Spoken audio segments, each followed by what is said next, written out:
আসসালামু আলাইকুম ৰাহমাতুল্লাহি ওয়া বাৰাকাতুহু। আপোনালোকৰ ওপৰত আল্লাহৰ ৰহমত বৰকত আৰু শান্তি বৰ্ষিত হওক।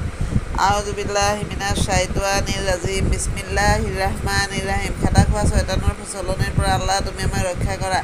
পৰম কৰুণাময় পৰম দয়ালু আল্লাহ তাআলাৰ নামত আৰম্ভ কৰিছোঁ। আজি সূৰা আল কলম অৰ্থ কলম দা পেন।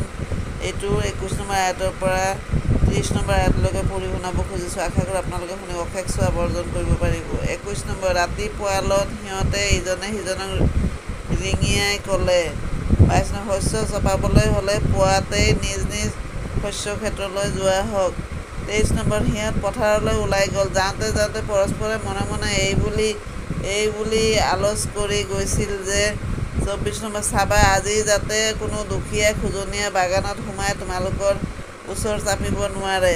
25 নম্বৰ। সিহঁতে কাকো একো নিদিয়াৰ সংকল্প কৰি নিচেই পুৱাতে খৰখেদা কৰি তাত এনেদৰে উপস্থিত হ'ল যেনিবা সিহঁত শস্য চপাবলৈ পূৰ্ণ সক্ষম। 26 নম্বৰ। কিন্তু সিহঁতে গৈ যেতিয়া বাগানখন দেখিলে তেতিয়া ক'বলৈ ধৰিলে, নিশ্চয়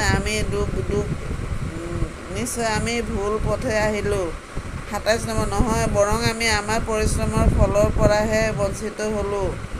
28 নম্বৰ। সিহঁতৰ মাজৰ শ্ৰেষ্ঠ ব্যক্তিজনে ক'লে, মই তোমালোকক কোৱা নাছিলোঁনে যে কেলেই তোমালোকে আল্লাহৰ মহিমাৰ গুণগান নোগোৱা।